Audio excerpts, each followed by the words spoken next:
नमस्कार दोस्तों, कैसे हैं आप सभी? आप सभी के आपके प्यारे channel the success mind at the rate पे एक बार फिर से आपका स्वागत करता हूं। बहुत ही शानदार महत्वपूर्ण प्रश्नों की श्रृंखला चल रही है और ये जितनी भी श्रृंखला चल रही है, जितने भी महत्वपूर्ण प्रश्न आपके बीच में डिस्कशन किए जा रहे हैं, ये सभी महत्वपूर्ण प्रश्न आपके एग्ज़ाम टॉप व्यू से काफ़ी इंपॉर्टेंट हैं। अगर आप किसी भी कॉम्पिटिटिव एग्ज़ाम की तैयारी करते हैं, चाहे वो यूपीएससी हो, यूपीपीएससी हो या अदर कोई कॉम्पिटिटिव एग्ज़ाम हो, उन सभी के लिए ये सारे प्रश्न इम्पोर्टेंट होने वाले हैं। उम्मीद करता हूँ कि आप सब पढ़ रहे होंगे, मेहनत करते रहिए। मेरी ईश्वर से प्रार्थना है कि आप सबका सिलेक्शन हो। वह दोस्तों, वीडियो को शुरू करने से पहले गुजारिश है कि चैनल को सब्सक्राइब कर दीजिए, बेल आइकन ऑन कर दीजिए ताकि नोटिफिकेशन मिलती रहे। ज़्यादा से ज़्यादा लोगों को वीडियो को शेयर कीजिए, लाइक कीजिए। वीडियो को कैसी लगती है कमेंट में ज़रूर बताएं और प्रयास कीजिए कि वीडियो को ज़्यादा से ज़्यादा लोग देखें, जिससे हमारा मनोबल बढ़ेगा, हम और अच्छा करने का प्रयास करेंगे। आज का जो हमारा विषय है दोस्तों, वो है पर्यावरण एवं पारिस्थितिकी से संबंधित है। तो आइए देखते हैं पर्यावरण पारिस्थितिकी से संबंधित महत्वपूर्ण प्रश्न आज का क्या पूछ रहा है। वह दोस्तों, पहला प्रश्न है कि पॉलीथीन की थैलियों को नष्ट नहीं किया जा सकता है क्योंकि यह बनी होती है। किसकी बनी होती है पॉलीथीन, क्योंकि उसको नष्ट नहीं किया जा सकता? ऐसे भी प्रश्न पूछा जा सकता है। आपका पहला ऑप्शन है न टूटने वाली अणुओं से, अकार्बनिक यौगिक यौगिक से, पॉलीमर से या फिर प्रोटीन से। तो पॉलीथीन की जो थैलियाँ होती हैं उनको नष्ट नहीं किया जा सकता है क्योंकि वे बनी होती हैं। किसकी बनी होती हैं? आपको इसका उत्तर देना है। तो फटाफट से उत्तर देने का प्रयास कीजिए कि पॉलीथीन की थैलियों को नष्ट नहीं किया जा सकता है क्योंकि वे बनी होती हैं।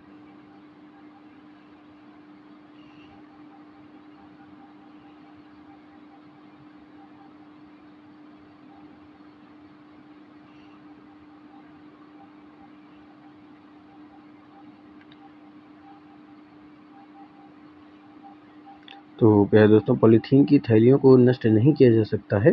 क्यों? क्योंकि वो बनी होती हैं न टूटने वाले अणुओं से। तो आपका ए ऑप्शन पे दे रहा है, तो A is the right answer for this one. अगले प्रश्न की तरफ चलते हैं। अगला प्रश्न है कि जैव उपचारण से क्या तात्पर्य है? पहला है जीवों के द्वारा पर्यावरण से विषैले पदार्थ का निष्कासन। बी ऑप्शन है रोगाणुओं का पीड़कों पर जैविक नियंत्रण। और सी ऑप्शन है शरीर में अंगों का प्रत्यारोपण। और डी ऑप्शन है सूक्ष्म जीवों की सहायता से रोगों का निदान करना। तो जैव उपचारण से क्या तात्पर्य है?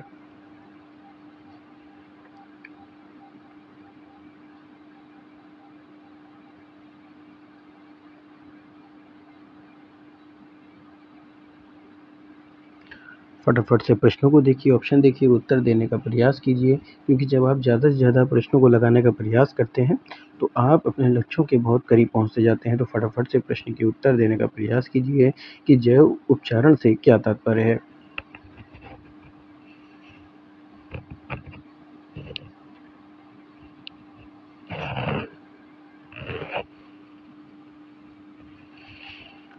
तो दोस्तों, जैव उपचारण से जो तात्पर्य होता है वो होता है जीवों के द्वारा पर्यावरण से विषैले पदार्थ का निष्कासन।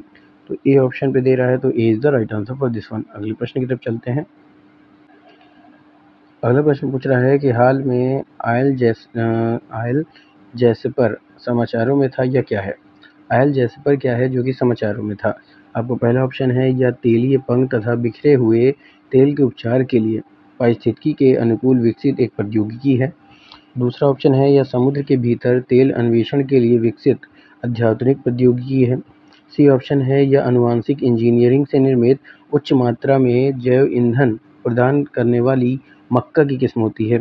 या फिर डी ऑप्शन है या तेल के कुएं में आकस्मिक उपजी लपटों को नियंत्रित करने वाली अत्याधुनिक प्रौद्योगिकी है। तो फटाफट से प्रश्न का उत्तर दीजिए कि हाल में आयल जैसे पर समाचारों में था, तो यह क्या है?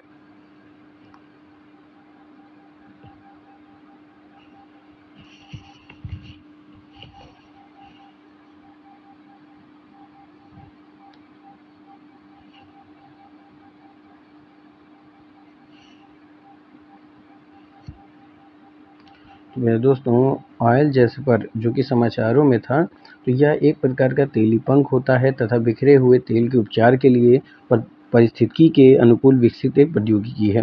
तो ए ऑप्शन पे दे रहा है, तो A is the right answer for this one. अगले प्रश्न की तरफ चलते हैं। अगला प्रश्न पूछ रहा है कि निम्न में से कौन सा प्रदूषण कारक है जैवी रूप से अपघटित होता है? निम्न में से कौन सा प्रदूषक या प्रदूषण कारक है जो जैवी रूप से विघटित होता है? पहला ऑप्शन है एस्बेस्टस, बी ऑप्शन है डीडीटी, सी ऑप्शन है प्लास्टिक और डी ऑप्शन है माल। तो निम्न में से कौन सा प्रदूषक कारक है जो जैविक रूप से अपघटित होता है?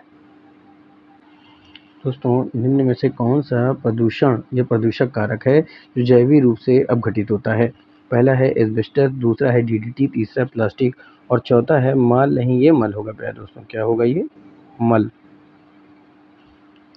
तो निम्न में से कौन सा प्रदूषक कारक है जो जैविक रूप से अपघटित होता है? तो प्यारे दोस्तों, जो प्रदूषक कारक है जो जैविक रूप से अपघटित होता है वो होता है मल। तो ऑप्शन डी पे दे रहा है, तो D is the right answer for this one. अगले प्रश्न की तरफ चलते हैं। अगला प्रश्न है कि महासागरों का अम्लीकरण बढ़ रहा है, यह घटना क्यों चिंता का एक विषय है? बस में प्यारे दोस्तों, महासागरों का जो अम्लीकरण है वो बढ़ रहा है और यह घटना क्यों चिंता का एक विषय है। पहला कथन कह रहा है कि कैल्शियमयी पादप प्लवक की वृद्धि और उत्तरजीविता प्रतिकूल रूप से प्रभावित होगी। जो दूसरा कथन है वो है प्रवाल भित्ति की विधि और उत्तरजीविता प्रतिकूल रूप से प्रभावित होगी। और सी ऑप्शन तीसरा कथन है कुछ प्रणाली जिनके डिंबक पादप प्लवक होते हैं की उत्तरजीविता प्रतिकूल रूप से प्रभावित होगी। और चौथा कथन है मेघ विजन और मेघों का बनना प्रतिकूल रूप से प्रभावित होगा। तो महासागरों का अम्लीकरण बढ़ रहा है, ये एक घटना है, एक चिंता का विषय है, क्यों है?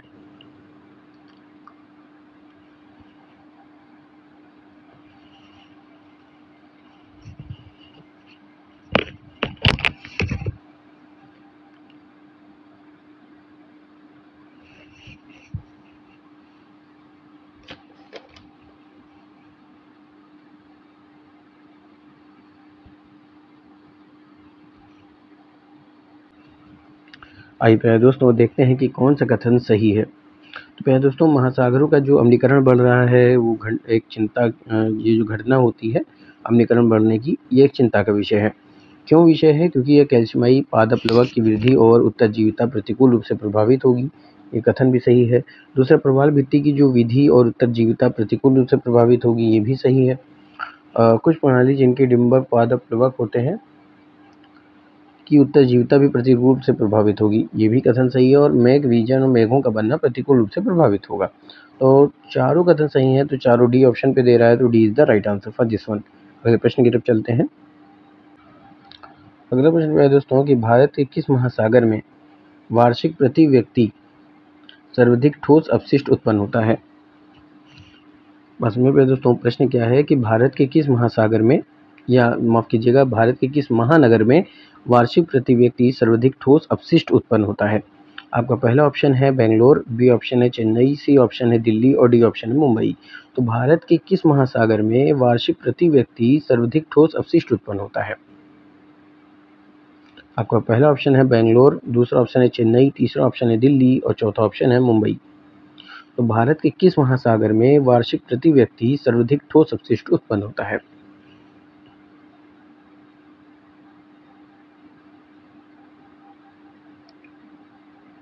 दोस्तों, अगर आप ऑनलाइन प्रश्नों को देखना चाहते हैं या किसी टॉपिक को अच्छे से समझना चाहते हैं, उससे संबंधित महत्वपूर्ण प्रश्नों को देखना चाहते हैं, तो आप प्लेलिस्ट में जाकर देख सकते हैं। हर सब्जेक्ट की प्लेलिस्ट बनाई गई है और उससे संबंधित महत्वपूर्ण तथ्यों और उससे संबंधित महत्वपूर्ण प्रश्नों को डिस्कशन किया गया है। तो भारत के जिस महानगर में वार्षिक प्रति व्यक्ति सर्वाधिक ठोस अपशिष्ट उत्पन्न होता है वो है दिल्ली। तो ऑप्शन आपका सी राइट हो जाएगा, तो C is the right answer for this one. अगले प्रश्न की तरफ चलते हैं। अगला प्रश्न कह रहा है कि यदि राष्ट्रीय जल मिशन सही ढंग से और पूर्णतः लागू किया जाए तो देश पर उसका क्या प्रभाव पड़ेगा? बस में पे दोस्तों, यदि राष्ट्रीय जल मिशन को सही ढंग से लागू किया जाए तो देश पर उसका क्या प्रभाव पड़ेगा? पहला कथन है कि शहरी क्षेत्र की जल आवश्यकताओं की आंशिक आपूर्ति अपशिष्ट जल के पुनर्चक्रण से ही हो जाएगी। दूसरा है ऐसे समुद्र तटीय शहर जिनके पास जल के अपर्याप्त वैकल्पिक स्रोत है। जल आवश्यकताओं की आपूर्ति ऐसी समुचित प्रौद्योगिकी व्यवहार में लागत की जाएगी जो समुद्र जल को प्रयोग में लायक बन जाएगी। तीसरा है हिमालय से उद्गमित सभी नदियां प्रायद्वीपीय भारत की नदियों से जोड़ दी जाएंगी। चौथा है सरकार कृषकों द्वारा भौम जल निकालने के लिए बोरिंग से खोदे गए कुएं और जल पर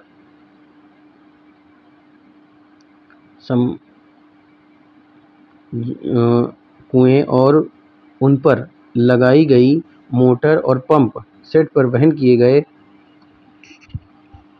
वह पूरी तरह से आपूर्ति करेगी। बस में पे दोस्तों, तो ये 4 कथन है। पहले इस पर डिस्कशन करिए, फिर देखते हैं कि कौन से ऑप्शन पे दे रहा है इसका उत्तर। तो दोस्तों फटाफट से कथन और कारण को देखिए, माफ़ कीजिएगा, कथन को देखिए, फिर आपको बताना है कि कौन सा कथन सही है।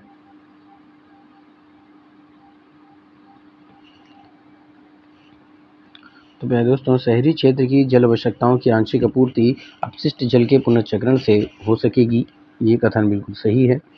दूसरा कथन है, ऐसे समुद्र तटीय शहर जिनके पास जल के अपर्याप्त वैकल्पिक स्रोत हैं, जल आवश्यकताओं की आपूर्ति ऐसी समुचित प्रौद्योगिकी व्यवहार में लाकर की जा सकेगी जो समुद्र जल को प्रयोग के लायक बना सकेगी।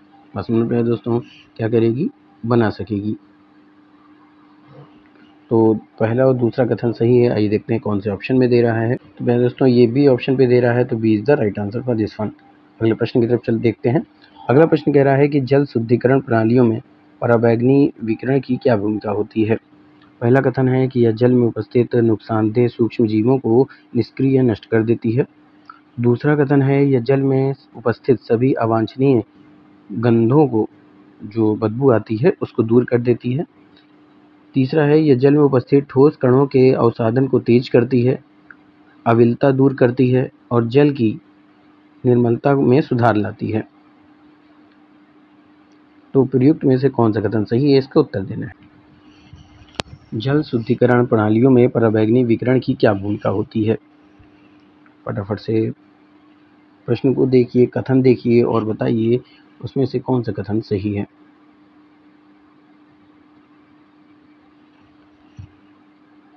तो प्यारे दोस्तों, यह जल में उपस्थित नुकसानदेह सूक्ष्म जीवों को निष्क्रिय नष्ट कर देती है।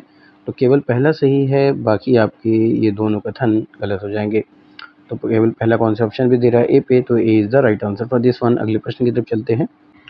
प्यारे दोस्तों, अगला प्रश्न है कि निम्नलिखित झीलों में से किसको अभी हाल में राष्ट्रीय झील संरक्षण परियोजना के अंतर्गत सम्मिलित किया गया है। असल में प्यारे दोस्तों, प्रश्न है निम्नलिखित झीलों में से किसको अभी हाल में राष्ट्रीय झील संरक्षण परियोजना के अंतर्गत सम्मिलित किया गया है। प्यारे दोस्तों, ये सभी जो प्रश्न आपके बीच में मैं ला करके डिस्कशन करता हूँ, तो ये सभी प्रश्न आपके प्रीवियस ईयर पेपर पर आधारित होते हैं। तो निम्नलिखित में से किसको अभी हाल में राष्ट्रीय झील संरक्षण परियोजना के अंतर्गत सम्मिलित किया गया है। आपके ऑप्शन है भीमताल, पुलिकट, ऊटी या फिर सांभर।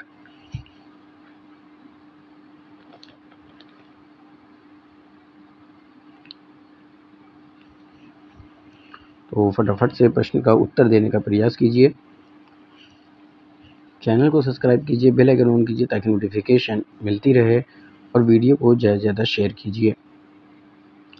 निम्नलिखित जिलों में से किसको हाल ही में राष्ट्रीय झील संरक्षण परियोजना के अंतर्गत सम्मिलित किया गया है, तो वो है भीमताल। तो ऑप्शन आपका ए राइट हो जाएगा, तो A is the right answer for this one.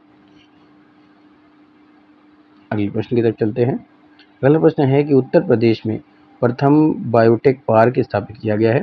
पहला ऑप्शन है आगरा में, दूसरा ऑप्शन है इलाहाबाद में, तीसरा ऑप्शन है लखनऊ में और डी ऑप्शन है वाराणसी में। तो उत्तर प्रदेश में प्रथम बायोटेक पार्क स्थापित किया गया है किस स्थान पर।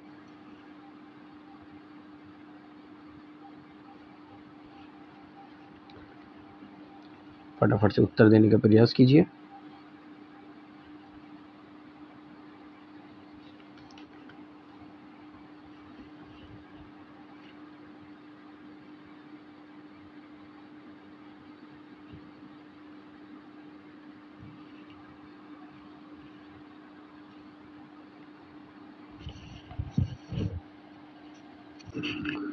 दोस्तों फटाफट से उत्तर दीजिएगा। उत्तर प्रदेश में प्रथम बायोटेक पार्क स्थापित किया गया है आगरा में, इलाहाबाद में, लखनऊ में, वाराणसी में। तो उत्तर प्रदेश में जो बायोटेक पार्क है वो स्थापित किया गया है लखनऊ में। तो ऑप्शन सी पे दे रहा है, तो C is the right answer for this one. अगले प्रश्न की तरफ चलते हैं। अगला प्रश्न है दोस्तों कि भीतरकनिका जिसे विश्व धरोहर स्थल की सूची में सम्मिलित किया गया है कहाँ अवस्थित है। आपका पहला ऑप्शन है आंध्र प्रदेश में, छत्तीसगढ़ में, उड़ीसा में, पश्चिम बंगाल में। तो भीतरकनिका जिसे विश्व धरोहर के स्थल के रूप में सूची किया गया है, सम्मिलित किया गया है वह कहाँ स्थित है? आंध्र प्रदेश में, छत्तीसगढ़ में, उड़ीसा में या फिर पश्चिम बंगाल में?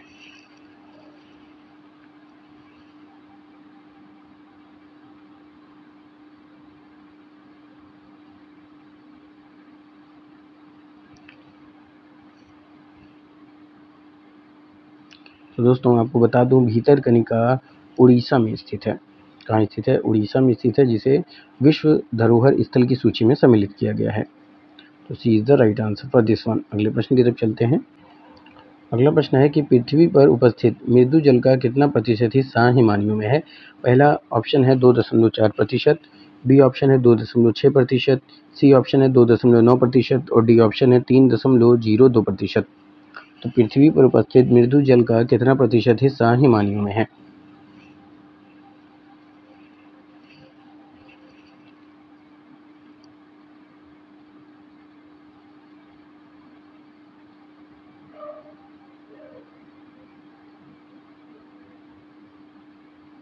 तो दोस्तों पृथ्वी पर उपस्थित मृदु जल का जितना हिस्सा या जितना प्रतिशत हिस्सा हिमानियों में है वो है 2.4%।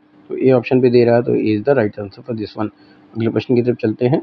अगला प्रश्न है कि भारी जल का प्रयोग कहाँ किया जाता है या किस रूप में किया जाता है? पहला ऑप्शन है मंदक के रूप में, दूसरा है न्यूट्रॉन के रूप में, सी ऑप्शन है औषधियों के रूप में और डी ऑप्शन है कीटनाशक के रूप में। ये सभी प्रश्न काफ़ी इंपॉर्टेंट है प्यारे दोस्तों, ये आपके एग्ज़ाम टॉप ऑफ व्यू से काफ़ी इंपॉर्टेंट हैं और ये आपके किसी भी डिपार्ट के लिए अगर आप तैयारी करते हैं तो उसके लिए इंपॉर्टेंट होने वाला है। अगर समीक्षा अधिकारी, सहायक समीक्षा अधिकारी की तैयारी करते हैं तो उसके लिए भी इंपॉर्टेंट है। यूपीएससी, यूपीपीएससी के अंदर कोई कॉम्पिटिटिव एग्जाम की तैयारी करते हैं या अदर किसी डिपार्ट की भी तैयारी करते हैं तो उन सभी के लिए इंपॉर्टेंट है दोस्तों। मैं बार बार ये चीज़ कहता हूँ। तो भारी जल का प्रयोग कहाँ किया जाता है? बंधक के रूप में, न्यूट्रॉन के रूप में, औषधियों के रूप में या फिर कीटनाशक के रूप में? दोस्तों भारी जल का प्रयोग किया जाता है मंदक के रूप में। तो ये ऑप्शन राइट होगा, तो ये is the right answer for this one. अगले प्रश्न की तरफ चलते हैं। अगला प्रश्न दोस्तों कि निम्नलिखित में से कौन सही सुमेलित है? इसको आपको देखना है और उसका उत्तर देना है। एक तरफ अस्पृश्यता यानी कि कोई तत्व दिया हुआ है और उच्चतम निर्धारित उसकी सीमा दी गई है मिलीग्राम पर लीटर में। तो मैग्नीशियम की होती है 30 मिलीग्राम पर लीटर, आर्सेनिक की होती है 0.2 मिलीग्राम पर लीटर, कैडमियम की होती है 0.05 मिलीग्राम पर लीटर और क्लोरीन की होती है 200 मिलीग्राम पर लीटर। तो फटाफट से इसका उत्तर दीजिए दोस्तों।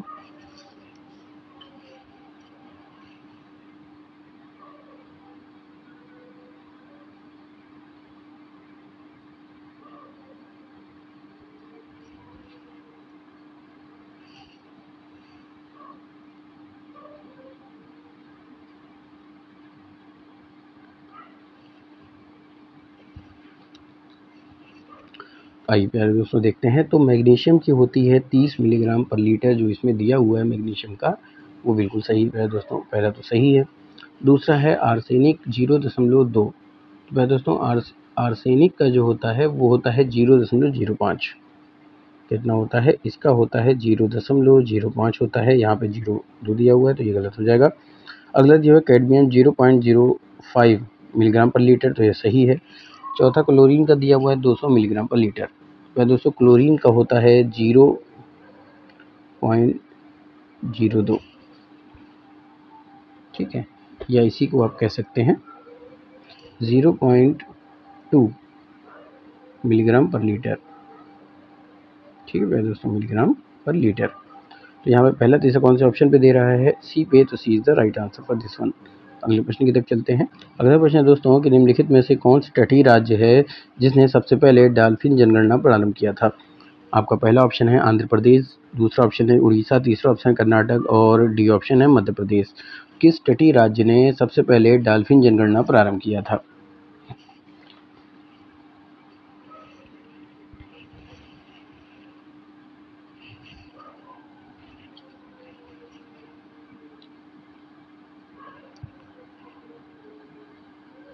तो मैं दोस्तों जो तटीय राज्य है जिसने सबसे पहले डॉल्फिन जनगणना प्रारंभ किया था वो है उड़ीसा। बी ऑप्शन राइट हो जाएगा, तो B is the right answer for this one. अगले प्रश्न की तरफ चलते हैं। अगला प्रश्न पे है दोस्तों कि पीने वाले जल में नाइट्रेट की अधिकता से कौन सी बीमारी होती है?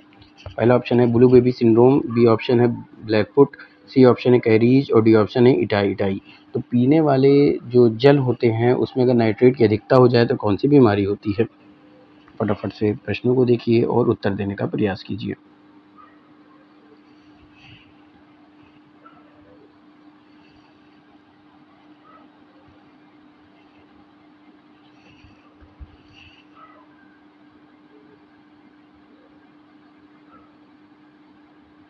तो दोस्तों आपको बता दूं, पीने वाले जल में अगर नाइट्रेट की अधिकता हो जाती है तो ब्लू बेबी सिंड्रोम रोग हो जाता है। तो ए ऑप्शन राइट हो जाएगा। तो A is the right answer for this question. अगले प्रश्न की तरफ चलते हैं। अगला प्रश्न है कि निम्नलिखित में से क्लोरीन की अधिकता से कौन सी बीमारी होती है? पहला ऑप्शन है कैरीज, बी ऑप्शन है ब्लैक फुट और सी ऑप्शन है मिनी माता और डी ऑप्शन है ब्लू बेबी सिंड्रोम।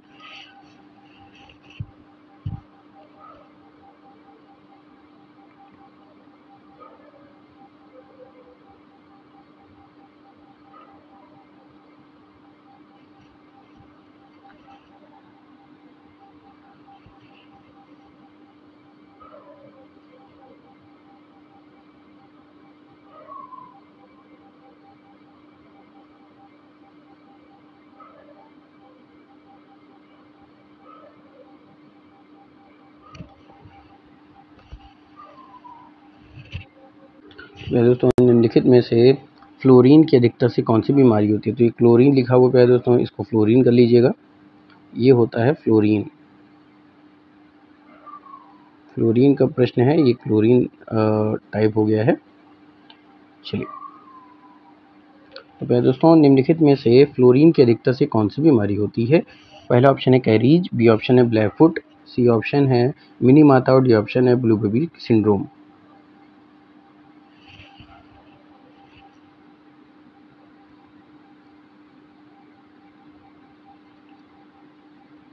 तो पहले दोस्तों फ्लोरीन की अधिकता से कैरीज रोग हो जाता है, क्योंकि जब फ्लोरीन की अधिकता होती है तो आपके जो दांत होते हैं वो झड़ने लगते हैं, उसी को कहते हैं कैरीज, या इसे दांत क्षरण बीमारी के नाम से भी जाना जाता है। तो ये ऑप्शन राइट होगा। तो A is the right answer for this one. अगले प्रश्न की तरफ चलिए पहले दोस्तों अगला प्रश्न देखते हैं। अगला प्रश्न है कि पीने वाले जल में आर्सेनिक से प्रदूषण से प्रभावित होने वाला राज्य कौन सा है? यानी पीने के जल में जो आर्सेनिक से जो जल प्रदूषण होता है उससे प्रभावित होने वाला राज्य कौन सा है? पहला है पश्चिम बंगाल, दूसरा उत्तराखंड, तीसरा हिमाचल प्रदेश और चौथा है उड़ीसा।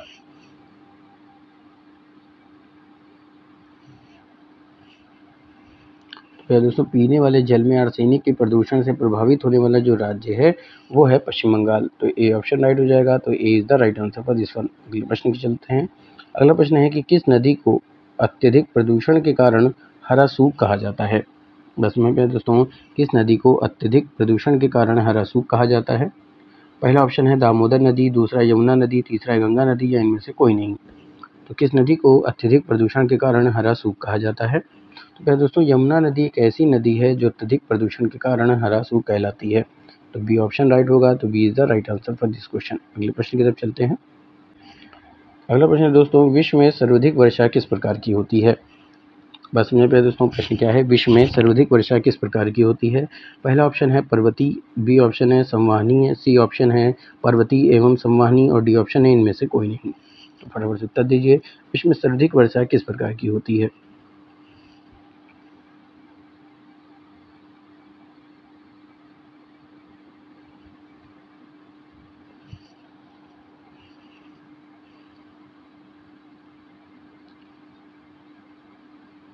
तो दोस्तों विश्व में सर्वाधिक वर्षा जिस प्रकार की होती है वो है पर्वतीय प्रकार की होती है। तो ए ऑप्शन राइट होगा। तो A is the right answer for this question. अगले प्रश्न की तरफ चलते हैं।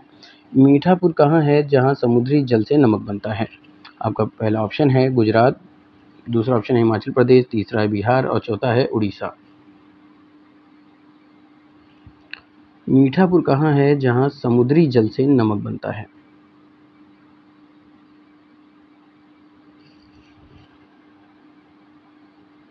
तो प्यारे दोस्तों मीठापुर जो है वो गुजरात में स्थित है। तो A is the right answer for this one. अगले प्रश्न की तरफ चलते हैं। अगला प्रश्न है कि भारत में तालाबों से सिंचाई कहाँ होती है? पहला option Uttar Pradesh, B option है पश्चिम बंगाल, सी ऑप्शन है तमिलनाडु और डी ऑप्शन है उड़ीसा। तो भारत में तालाबों से सिंचाई कहाँ की जाती है?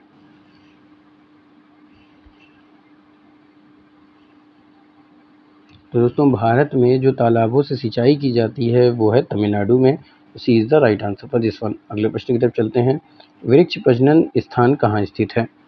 पहला ऑप्शन है आपका कोयम्बटूर, दूसरा ऑप्शन है तमिलनाडु, तीसरा है कर्नाटक और चौथा है हिमाचल प्रदेश। तो वृक्ष प्रजनन स्थान कहाँ स्थित है?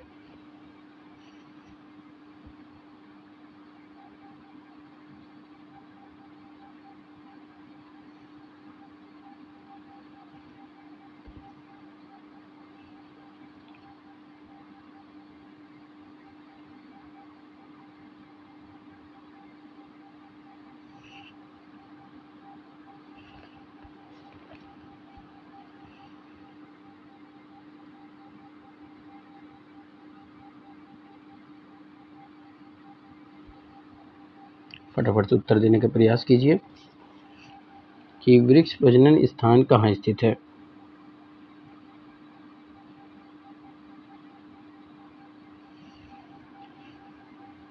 तो दोस्तों वृक्ष प्रजनन स्थान कोयम्बटूर में स्थित है। तो A is the right answer for this one.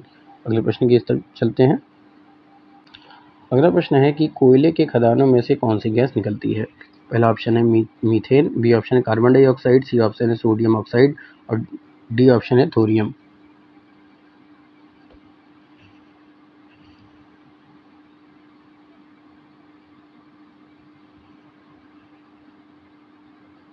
तो दोस्तों कोयले के खदानों से जो गैस निकलती है वो है मीथेन। ये ऑप्शन राइट हो जाएगा। तो is the right answer for this question. दोस्तों मीथेन गैस आपके कोयले खदानों से निकलती है। जानवर जब जुगाली यानी जानवर जब चारा खाता है तब भी उसके मुंह से यानी मुंह चला देते हैं, सफ़ेद कलर का फेन जो निकलता है उसमें भी मीथेन होती है। और पक्षी जब उड़ते हैं तो कौन सी गैस निकलती है? तो भी मीथेन होते हैं। बस में पे दोस्तों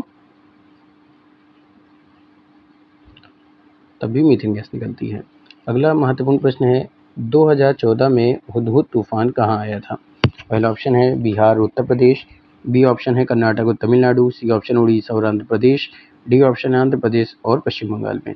तो 2014 में हुदहुद तूफान कहाँ आया था?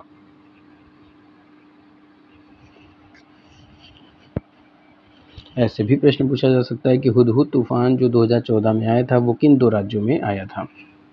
वह दोस्तों वो आया था उड़ीसा और आंध्र प्रदेश में। तो C is the right answer for this question. तो आज का सेशन यहीं पे समाप्त करता हूँ। उम्मीद करता हूँ कि आज का सेशन आपको पसंद आया होगा। तो ज़्यादा से ज़्यादा लोगों को शेयर कीजिए, फ्री ऑफ कॉस्ट है वीडियो। चैनल को सब्सक्राइब कीजिए, बेल आइकन ऑन कीजिए ताकि नोटिफिकेशन मिलती रहे। लाइक कीजिए, कमेंट में ज़रूर बताएं वीडियो आपको कैसी लगती है। तो जब फ्री ऑफ कॉस्ट है तो ज़्यादा से ज़्यादा लोगों को शेयर कीजिए। हो सकता है आपके शेयर करने से लोगों को फ़ायदा हो जाए और उनके दुआओं से आपका सिलेक्शन हो जाए। तो इस उम्मीद से कि आप सब पढ़ेंगे, मेहनत करेंगे और अच्छे नंबरों से पास होंगे। मेरी ईश्वर से फिर से प्रार्थना है कि आप सबका सिलेक्शन हो। तो इसी जुम्मन के साथ आज का सेशन यहीं पे समाप्त करते हैं। फिर मिलेंगे नए प्रश्नों की सीरीज में। तब तक के लिए thank you, wish you all the best.